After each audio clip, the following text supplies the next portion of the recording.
Et on commence ce feuilleton avec la fin de l'attelage Taubira Bateau dans le gouvernement Hérault 2. Une séparation pour calmer les tensions? Mais non, affabulation, répond Christiane Taubira. C'était au micro de BFM TV ce matin. Il ne s'est strictement rien passé avec Madame Bateau. Madame Bateau a de très grands talents. Il ne s'est strictement rien passé et ceux qui ont construit des fables en sont quittes simplement pour trouver un autre sujet.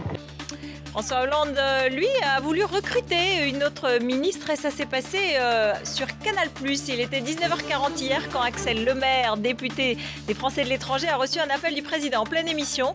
Très honorée, elle a cependant décliné le poste de secrétaire d'État qui lui était proposé, secrétaire d'État en charge des Français de l'étranger. Elle est jeune maman et ne veut pas quitter Londres, où elle vit. La crise de l'UMP, c'est une aubaine pour Marine Le Pen. La présidente du FN se gausse de la guerre des égaux. Elle prédit même la fin de l'ex-parti majoritaire. Écoutez-la.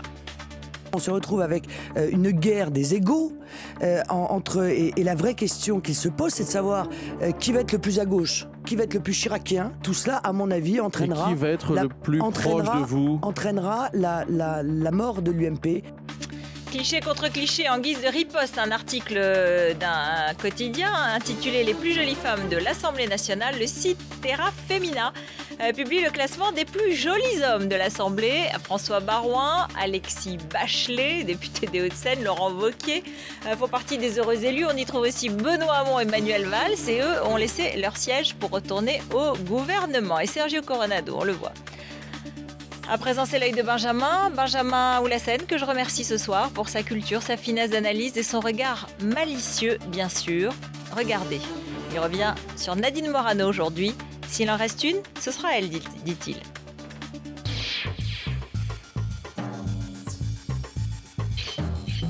Je me suis pas exprimée avec colère. Enfin, écoutez Nadine Morano, depuis quelques jours, on pourrait en douter. J'en ai un peu marre, j'en ai marre. À un moment, ça va. J'en ai ras-le-bol, je ne supporte plus. Voilà, je vous le dis, ça suffit. Oui, l'ancienne ministre sarkozyste et députée UMP battue est décidée à régler ses comptes, à rendre les coups contre François Fillon, ce lâche qui ose lui faire la morale après son appel aux électeurs du Front National. Il n'est pas courageux, François Fillon?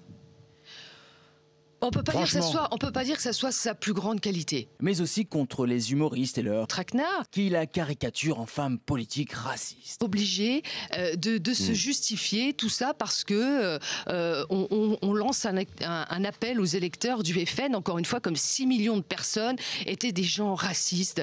Et évidemment, comme eux, Nadine Morano ne l'est pas. La preuve? Moi, j'étais présidente du groupe d'amitié France-Tchad à l'Assemblée nationale lorsque j'étais députée.